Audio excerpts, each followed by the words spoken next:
In this episode tonight, coming up, it's more chat about football.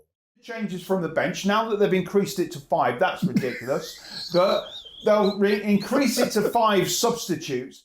Some of these games we could win by more. Yeah. We could win by more. Rugby should have won by more. Leicester Road, this is ridiculous how this didn't go in. 5:55 on the 25th. Doctor Who back on the telly. You notice he didn't say Christmas Day.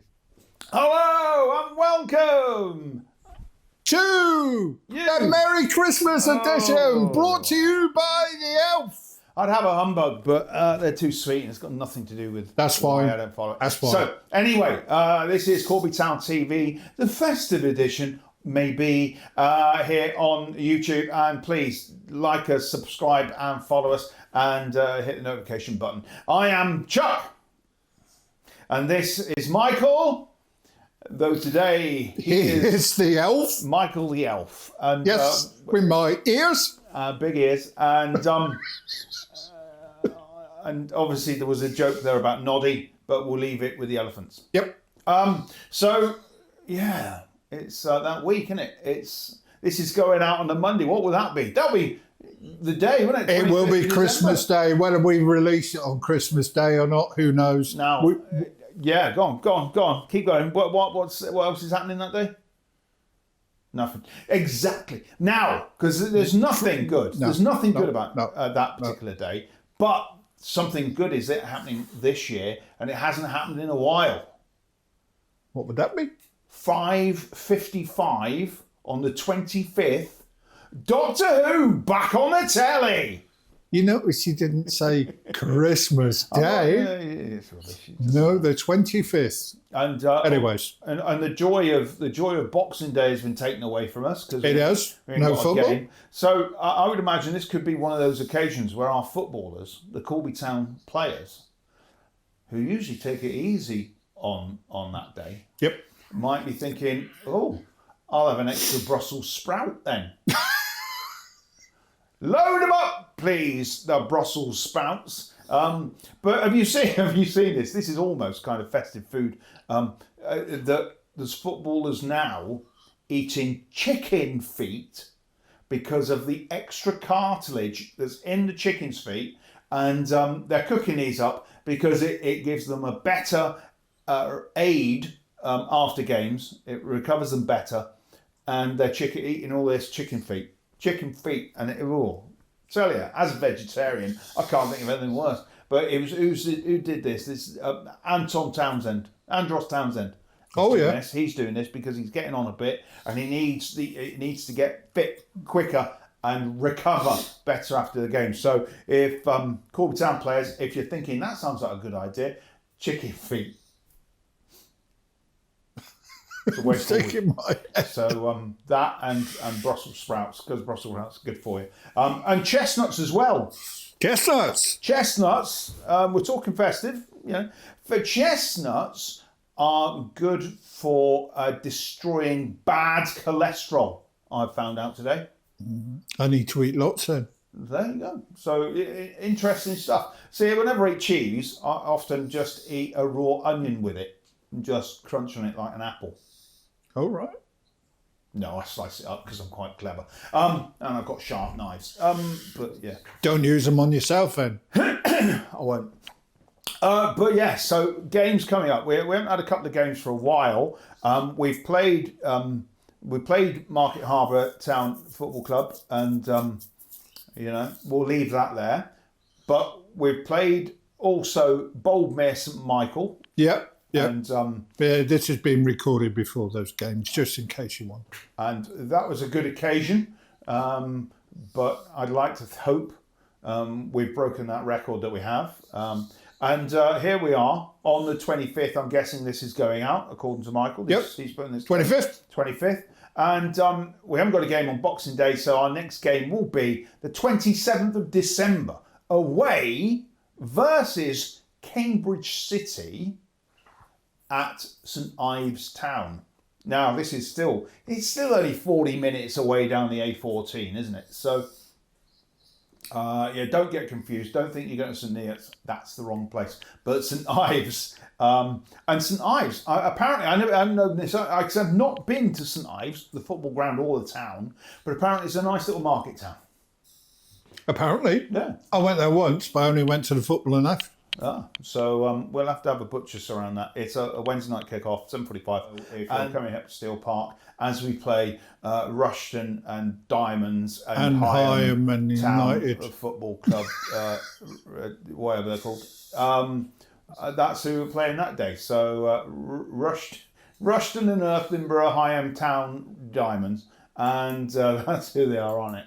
So that's coming up. But there is other football as well, isn't there? There is lots. Go on then. Lots. Well, we put the January fixtures I've done, so I've included the Rushton game on there. Obviously, Chuck just said on the 1st here at Steel Park.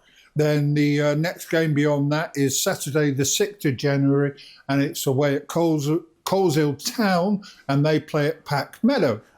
Chuck. So I read that and thought, who the hell are Pack Meadow? Is that a reserves game or a youth team? But that's where they play. Pack That's Meadow. correct. So that's who?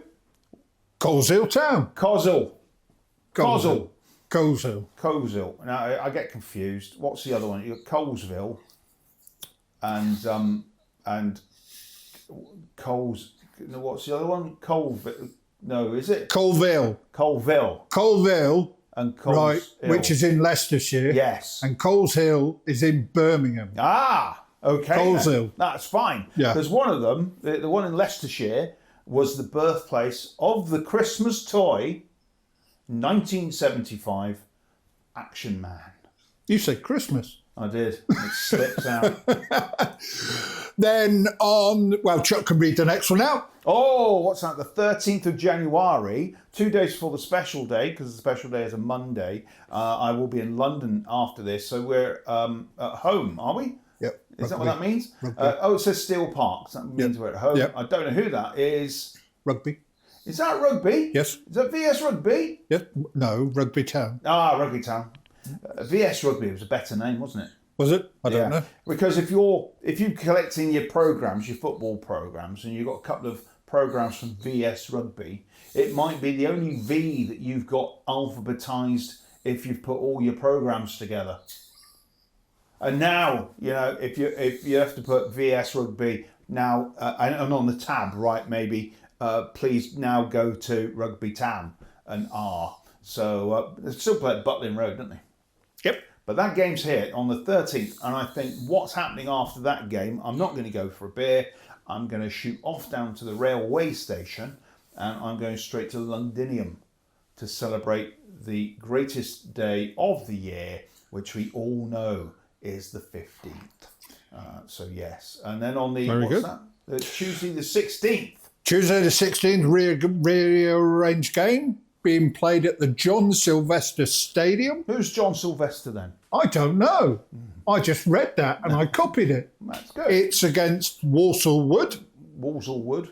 Yep, that's correct. And they play in Walsall. You would think so. I hope so, yeah. And that's the 7:45 kickoff. And that's been rearranged because it was called off previously. So I'll miss that game because I'll be on the radio because I'm still on Corby Radio playing that indie and alternative stuff. And Chuck can read the next one. I'm sure he can see who it is. Well, I'm just thinking, I'm guessing this is another away game on the 20th of January. Yep. So this is a Saturday afternoon kickoff, 3 p.m. at the Farley Way Stadium. Yep, Farley Way. Farley Way, is that? Yep. And I can't see that badge. It's Quorn. Quorn. Yep. The meat substitute team themselves. Yep. Yep. I can see it, but obviously I'm a lot closer. So these glasses don't work on those kind of things. Yeah. So Quorn, and I've got an interesting thing about Quorn. I do like a look of a badge. So let's just have a look at the badges that we can see here on the screen. Yeah. And I'll come to the point about Quorn. Obviously and I'll say it precisely and correctly. Rushton and Diamonds badge is a rejig of the Rushton Diamonds badge when they were Rushton Diamonds, which was, previous to that, an amalgamation of the Rushton Town team, used to play at Hayden Road, And then the Earthenborough Diamonds team that used to play just in front of the bridge, which was the site of which they built Sixfields. The Sixfields? No, the other one, the Diamonds ground. Before they knocked it down, the £6 million Diamonds ground. Oh, I can't remember what it was called. Nem Park. Nem Park. Nem Park. So that's one badge. It amalgamates lots of things, and that's good. It makes some sense. The Corby Town badge now. I mean, we've got lots of. Here you can't see it over there, but it's got the old steel man on it. The one that used to be on the kit. The steel man made of the bendy iron kicking a ball. And now, of course, on the club badge we have the steel man, which is taken from the statue in the town centre in front of the cube. Yep. So that makes sense. It represents the steel working industry of the past here in Corby, and that's a sensible badge. Now, Walsall Wood, it's red and white. I guess they play in red and white. Mm-hmm. I can't see the detail on it, it's too small. Colville, what's that? Coleshill? Yep. Coleshill. It's got what looks like a fleur-de-lis on it, so there's obviously some sort of connection there with maybe royalty or with a big stately manor or somebody in that kind of area. And the one down the bottom it looks like Spalding because it's yellow and blue. That's correct. And it's just got a ball on it. There may be a tulip on it as well. They're called the tulips. That makes some sense, doesn't it? I know what's coming. Go on. Quorn. On their badge, ladies and gentlemen, above the word Quorn Town, there is a bloke on a horseback chasing a fox. Quite frankly, an outdated, evil, nasty, not even a game, representation of fox hunting. Evil, nasty, wrong. That's all I'm going to say. They should eradicate and change their badge. I don't know what to say. That's wrong. I noticed it in the when they played it. I thought that's just outdated. It's wrong. And people that think it's a good idea to go chasing foxes with a pack of wolves or dogs, and people on horsebacks wearing red jackets, it says it all, doesn't it? We know what our feelings of red is. They're just wrong, and they should be stopped, and the whole thing should be abated. Right, we're getting away from football. Just to say, the sporting game is on the 27th of January, and I saw something actually.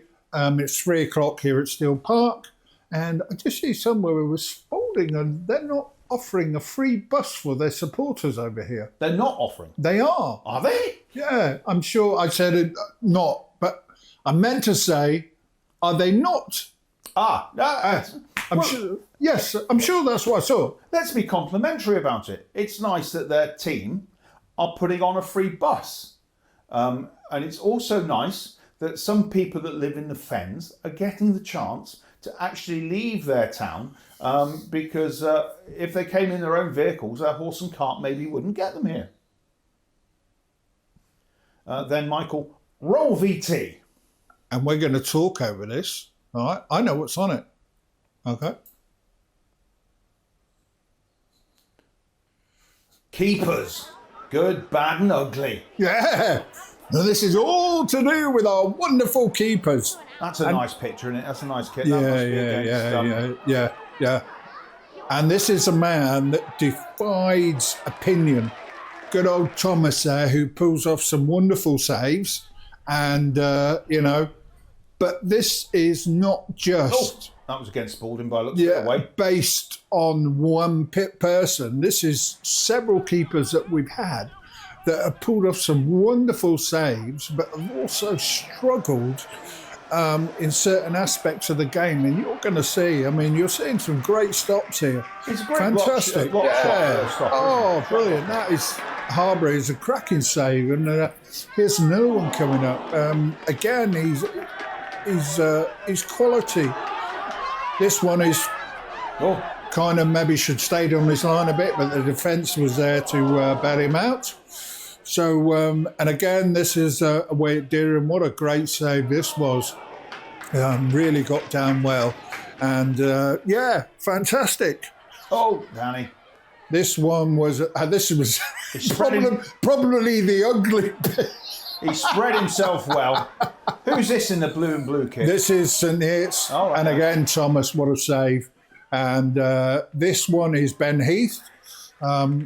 Cracking save down. And this one is Thomas. This is against Shepshed. I think it's Thomas, or it could be Ben. It could be somebody else.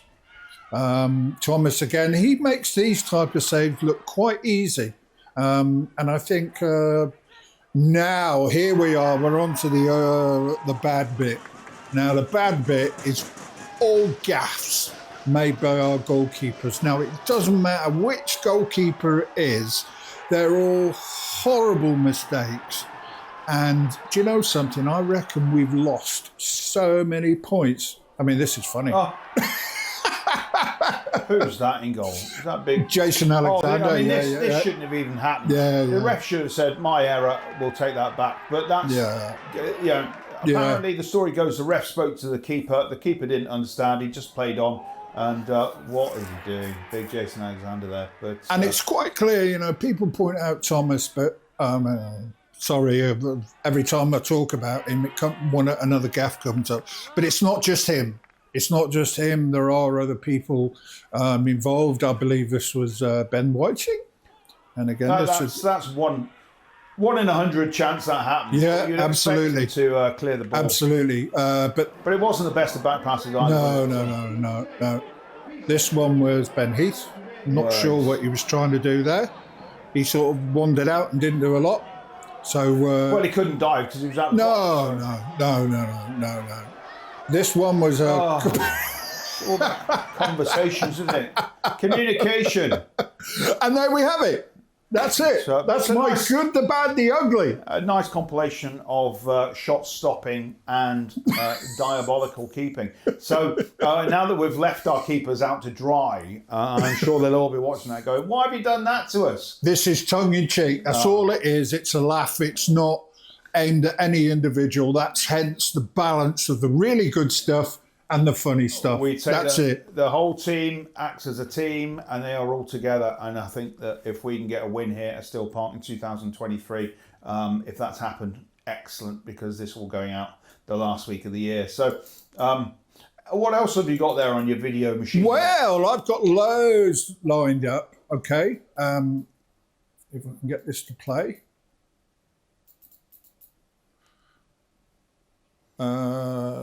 We kind of did that bit. Technical issues, ladies and gentlemen. So it's great to be here at Still Park, and if you've got some merchandise from Corby Town over the festive period, next home game, get it up here on the 1st of November. And wear your new Corby Town kit. Why not? Indeed. I went through and I've done loads of research, right? And I did this because I wanted you to see how ridiculous these stats are. Okay? And Chuck is sitting here and he's probably wondering, what have you done? When you look at the numbers, it's absolutely bizarre. At home, we've played 8 games. We've won none, we've drawn 3, and we've lost 5. We've scored 7, conceded 12. We have a -5 goal difference. That's pure math, that is. That's pure math. 7 minus 12 is minus 1. All right, isn't it? Yeah. And our points per game is 0.38. That's what we do. Now, here's the thing, right? I'm reading this because it is harder for Chuck to see because he's over there. It's colours. They're all coloured. Yeah. Played 9 away, won 7, drawn none, lost 2. Goals for 31. 31. Goals against 11. Goal difference +20. And the points per game average, PPG, is 2.33. I mean, how can that be? Chuck, your thoughts? Absolutely shocking, really, that you've got teams that, we've done that. But it's got to happen. Sooner or later, it's got to happen here at Still Park. And if, on New Year's Day, we're playing a team that haven't won all season. And the likelihood, and they give us a good game at their place. We were on the rope for a while. But we came away winning 3-1 there. But they did pull it back to a draw, didn't they? It wasn't 3-0. They pulled it back. It was 3-1. Yeah, it was 3-1. They pulled it back 3-1, yeah. So, we'll see how that goes then. But, you just got to have faith. And I think that Setch is doing a great job and he knows what he wants and he's trying to get that achievement. So you've got some more VT. I've got some more stats here. This is the overall figures, which are just to complement what I'd already done on the previous page. But I'll put these up on the screen anyway because of that. Now, here's something interesting. This one is scored and match. Okay, so the overall is 2.24, okay, goals per match from just in that one match, okay? The home is 0.88. That's the amount of goals that's nearly a goal. Yeah. So we haven't scored a goal here at Still Park in the last couple of weeks. Yeah. And therefore we must be due at least a goal. If we run out here and with a 1-0 victory, that would be brilliant. And in our away games, okay, you're guaranteed 3.44 goals per game. Doesn't matter who scores them, that's the amount of goals that you're guaranteed. So go away from home. That's nearly 3.5 goals. Yeah. Conceded in a match. Overall, we concede 1.3 goals, 3.5 goals per game. At home, we concede 1.5, and away we concede 1.22. That suggests then we're always likely to leak a goal. So if we score more than one, we're going to win the game. Yep. Yeah, pretty much. That's simple. Pretty math, much. So, yeah. And the bottom one reiterates and just affirms everything. Overall goals per game, if you add the two columns together, it's 3.59. That's what you're guaranteed the goals to get. So you come and you watch Harborough, you're guaranteed 3.59 goals in that game, At home, it's 2.38, so it's a lot lower. If you go and see us away, you are guaranteed to see 4.67 goals per game. Well, that's absolutely fantastic, Rachel. So that could be 5-1, 6-1, whatever, He missed that. I called him Rachel Riley and he's completely missed it. Yep. Yeah, my name's Rachel. So what is the sin bin? Okay, now this is what I understand it is. A sin bin, if players show excessive dissent in front of referees, they are included in other sports already, such as ice hockey, rugby and basketball, and they're very, very successful. Where there has been a long-term thing where only the captain can speak to the referee, no one else. Joe. I don't understand. Why do we need it? There's nothing wrong with the game of football. The game of football has been working perfectly for so long that we're used to it. They've mucked around with the rules of the offside. We know that. We've seen VAR come in. We know how divisive that is. I don't quite understand the benefits of having a sin bin because it's only all you're gonna get is managers saying to their players, right, okay, this is the point now, and we want you to try and manipulate this to either get one of their players sent off so that we're in a great position for 10 minutes. It's just, all of a sudden you're going to see somebody go off for a sin bin and there'll be a raft of changes from the bench. Now that they've increased it to 5, that's ridiculous. But they'll increase it to 5 substitutes and they'll say, right, they're going to be down for 10 minutes. We'll get those 3 players on and I'll switch one of them back off in a minute. And it'll be all of a sudden, the game becomes something completely what it wasn't because somebody's brought in a sin bin. Now, we saw what happened at the Hillier Cup game when Toby Hilliard was sent off for 10 minutes, but he was sent off on 85 minutes. He's just walked off and got in the shower. He's not coming back on because the game will be over. It's utter nonsense. Yes, I know it works in rugby and it works apparently quite well, but let's not muck around with the game. I think the problem here is people in football, not management, but people on FIFA, people on UEFA, don't know the game, don't play the game, and they think they've got off way to make it a little bit funny. Do you remember what happened with the NFL back in the in 1980s? They brought in all these silly rules. Did we copy them? No, because they were ridiculous. Cool. Right. Anyways, And they would need to represent a 3-card system because the player needs to know he's going off for a sin bin. So you're going to show him an orange card that from the back of the stand looks like a red card. It's just, so what do? A green card, which means they'll just get a job in America. I don't know. I can't disagree with any of that, but I do believe if you are going to bring it in, right or wrongly, you needed some form of 3-card system because I put on there the game I went to, it was just appeared to be yellow cards and red cards. There was absolutely no idea what was going on, like Chuck says, apart from you see Toby walk off.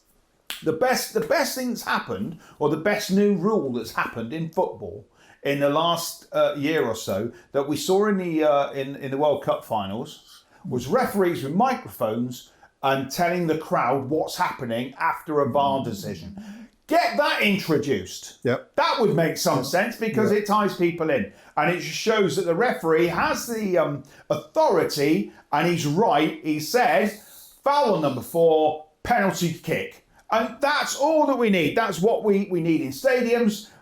I don't know how they would manage it here, but maybe they would have to go to the dugout to lift up a board. Now, boards. Another thing that happened. 2 weeks ago at Steel Park, or a couple of weeks back, there was a substitute situation and the away team didn't hold up their board. Now I said from the back of the stand over the PA, if you're not going to tell me and use your board, which should be a points deduction, if you're not going to use it, if you're not going to use your board, then I can't do my job. And my job is to make everybody aware who the substitute's coming on and who the substitute's coming off. And apparently, somebody on the away team said it was unprofessional what I'd said because I didn't know who was coming off. Quite frankly, get your bench to do the job they're meant to do and don't have a go at the people on a PA. That's you told. I can't believe that anyone else would sort of even think that. If you know this man, working with him, you know, it's just a silly thing to say. I mean, I'm right behind the benches and I've got to say that it's quite clear that those never came up. I mean, even where I am, and this isn't a criticism with the Corby board when Sandra holds it up. She does. The numbers are not on the back of it. No, they're not. No, she hasn't. Maybe they need to realise that they have to turn it around completely. I'm kind of standing behind it, and I'm like, who's gone off? But I did speak to the referee on that game after the game downstairs in the boardroom, and said, "Ref, what is the position? Is there a point where you've got to say to the bench, you can't bring your substitute on if you're not going to indicate to the players on the pitch and the crowd around you what you're doing? And if that's the case, either the referee's got to say, no substitute, get your board.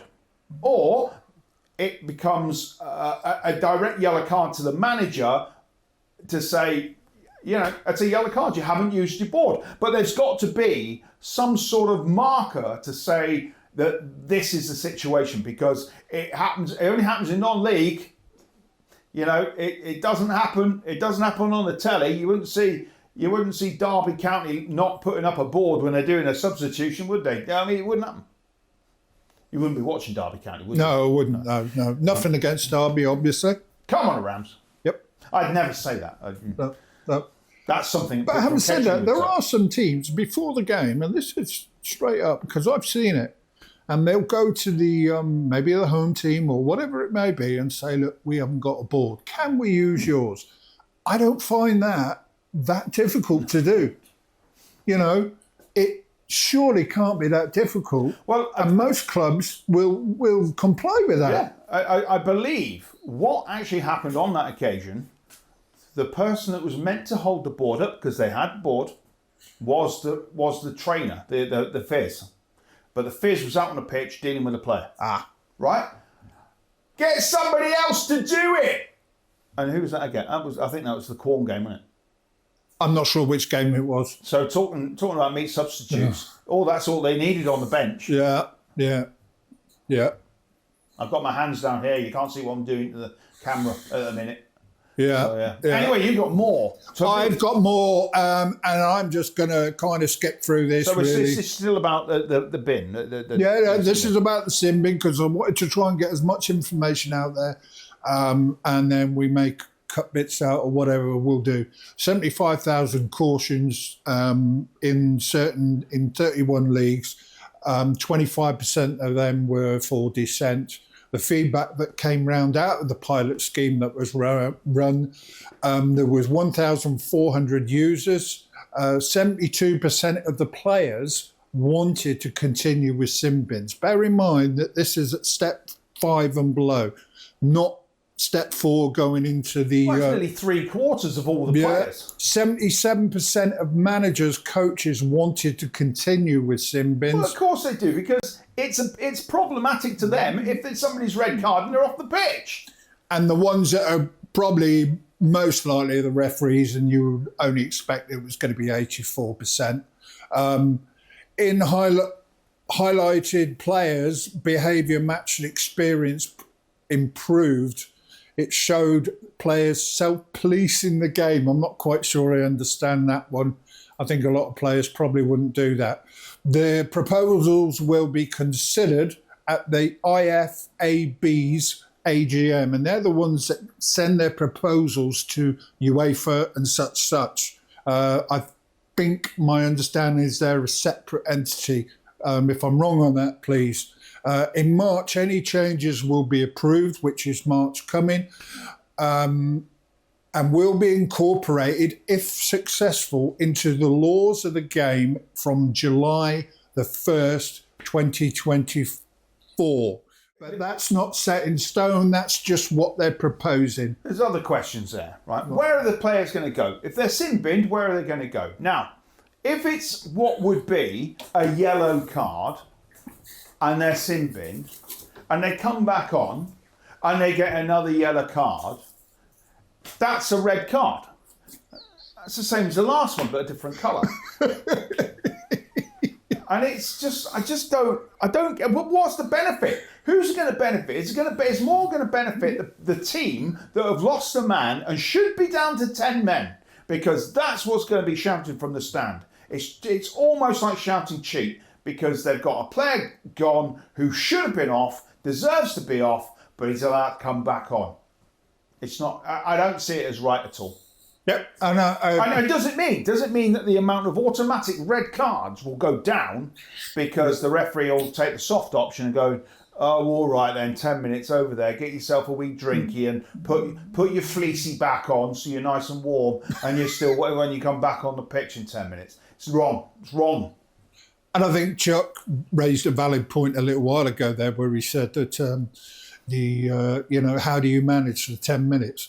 Bring loads of subs on, waste the 10 minutes. How do you actually manage that? Even now, the games are 95, 96, 97 and beyond longer. If you start adding this into it, you're going to be with games that are going to be, well, we've seen almost hitting the 100-minute mark. You watch games on the telly and they are lengthening the game out. We've seen that. We've seen that lots of times. But we don't see it at this level. At Corby Town's level, they're generally a couple of minutes added on, but not an awful lot. There's 4 minutes, maybe tops. We've seen a couple of 7 minutes. We'll have to wait and see. We'll wait and see when the laws come in, wait and see how managers dictate those or try and mess with those laws as best they can to get the benefit for themselves and their teams. But what's this you've got wrapped up? Well, this is a bit of fun, really. And I kind of thought... I'm washing my hands of this. With the headline that I'm seeing in front of me, what I think this is our great Corby Town players missing open goals. And you're having a go. I'm washing my hands. Got nothing to do with it. This is a fun section called "We Can't Score, Boss." There's only one word that Gary's going to come out with there, isn't it? Come on, what have we got here then? This is at home. Yeah. It's gone over the top. It's gone. Oh! 2 attempts. Oh, he's in the bar. Oh, it's coming in from a corner. It's deep. It's gone to the back post. Oh, there you go. There's another one. Oh, this seems to be all against the same team. No. The point here is highlighting how many chances we have. And to be honest with you, we have, because Gary highlighted this, we create the same amount of chances away from home than we do at home. This is what this video is meant to highlight, not our failings. Chris Oaty wide. I found this quite funny. There's two ways of looking at this, though. This is also great saves by opposition goalkeepers. Yeah. And this is what Gary said. Oh, how do you miss that? Exactly. This is what Gary said in one of his interviews, doesn't it? Our goalie doesn't have any saves to make hardly at Steel Park. They scored 2 goals. Their goalies are being forced to make save after save after save. And are all the goalies we face exceptional, or is it just not happening at Steel Park? Because they're creating. It's a decent cross. It was defended out. That was against Anthony No, mates. I can see that.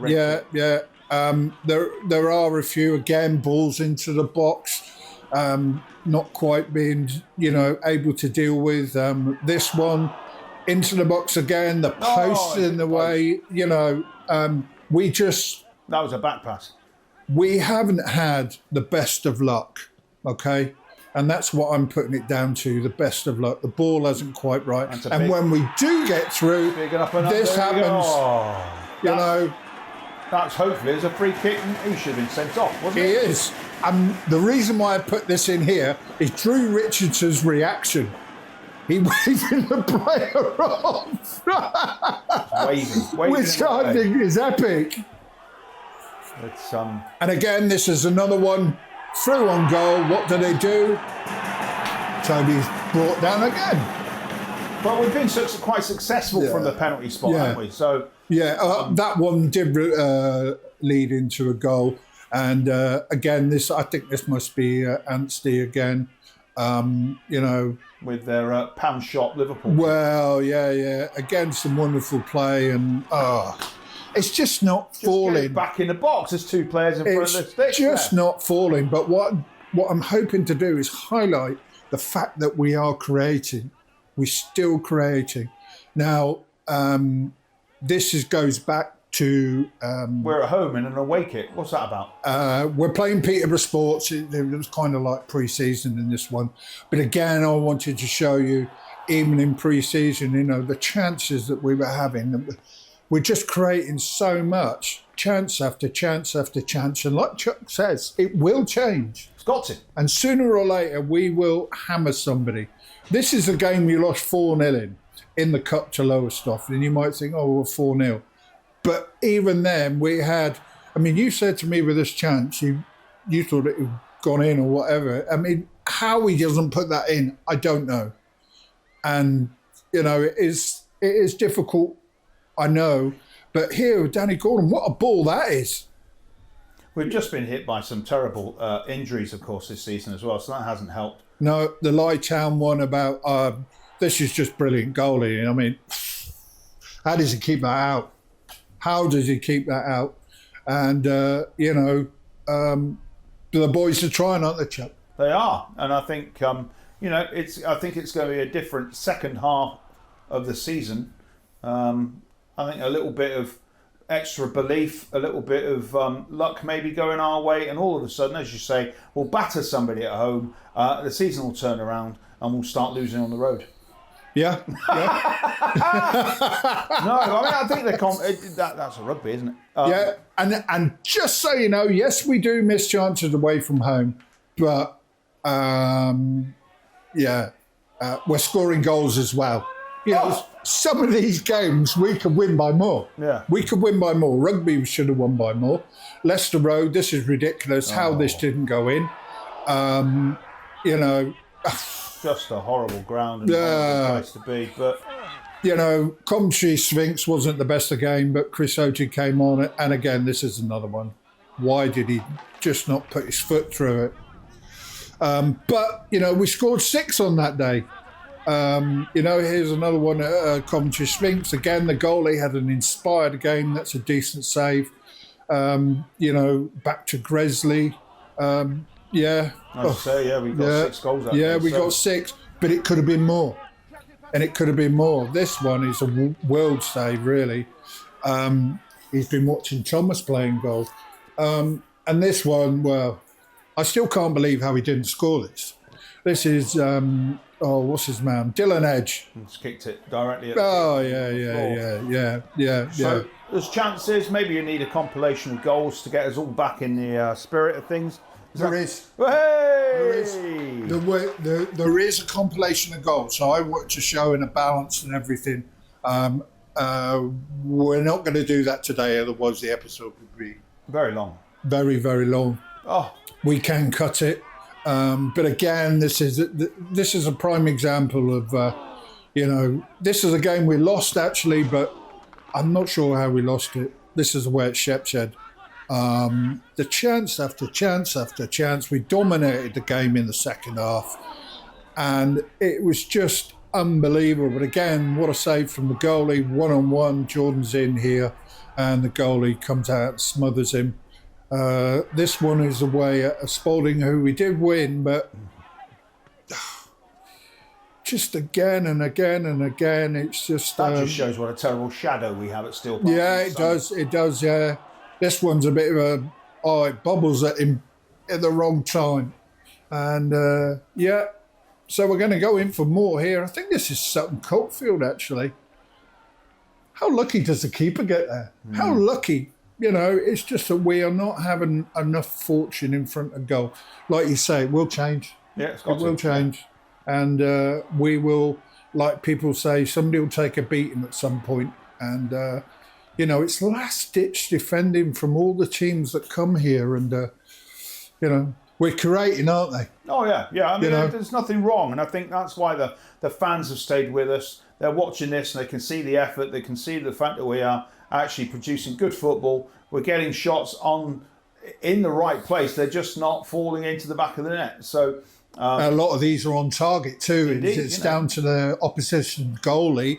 If we take the full text and the shots on target from both teams in games that have been beaten, I think our stats would probably look better than the winning team. So it will come.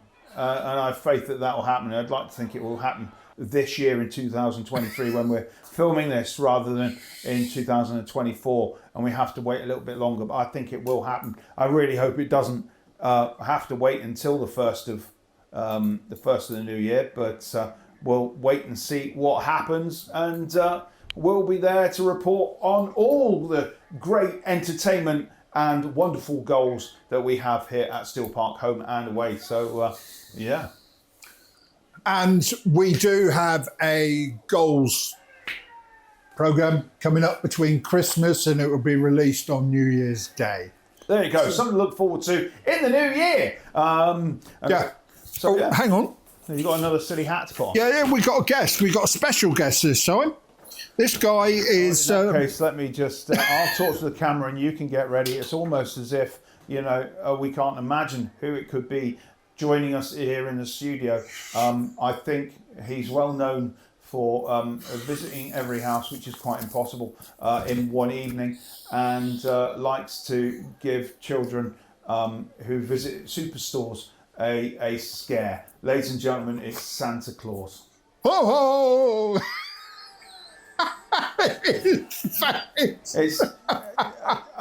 There's children watch this. There is children watching this, and I can't say obviously the kind of thing that I would say, but that is the real Santa. Do you think I'm round enough? Yeah. And so if I'm allowed one wish, because this is the kind of thing that Santa does, what would you like for Christmas? And it's what's the word? It's that day, isn't it? It's festive Monday. You would say, have you been a good boy? So you ask the question. Have you been a good boy, young man? Probably. What would you like for Christmas? What would you like for Christmas, young man? It's quite simple. 3 points at Steel Park! Come on, the Steelman! Anything to add, Michael? Oh, that's broken the fourth wall and the illusion. Has it? Yeah. Why? Are you looking forward to the time off? Yeah, I don't see it as a lot of time off at that time of period because there's too much football on. I never have time off. No. What people don't see is the prep that goes into doing these. I mean, Chuck comes in early and he helps me set up, and then he helps me pack it away, and then carry it back to the car. But the amount of work that goes in beyond that is you'd be surprised for sure. But he does research as well, helps me out. So yeah, it works all right. It's all right. So if you're enjoying these things, and obviously stay with us. We'll be back in 2024. I feel there's a natural wrap up there. So we'll be back. And therefore, please, on the YouTube channel here at Corby Town TV, we wish you all the best for the festive holidays. And obviously, subscribe, like, and hit the notification button because we're now going I'm going to have a glass of eggnog. I don't even know what that is. And you can have a glass of some sort Diet Coke or whatever. Coke. And then I'm going to eat maybe half a hundredweight of potatoes. And cheese. And cheese. Oh, and pickles. Oh. Enjoy the time that we have. I hope you've enjoyed what you're watching here this evening. And if this is coming out on that particular day, I'm not too sure. I think you should save it till Boxing Day and watch it when we should be playing football. You reckon? Yeah. Yeah. Because we should be playing football. We could do that then. Yeah. Play Boxing Day afternoon instead of going over to Cambridge City when we've been forced to go to on a Wednesday night. We should just watch this. So, yes, from us all here at Corby Town, all the best for the festive season, and we'll say good night. We will indeed. My name's Chuck. This is Michael. This is no, it's not. It's Santa Claus. Oh. He's now going to get out his big sack, ladies and gentlemen.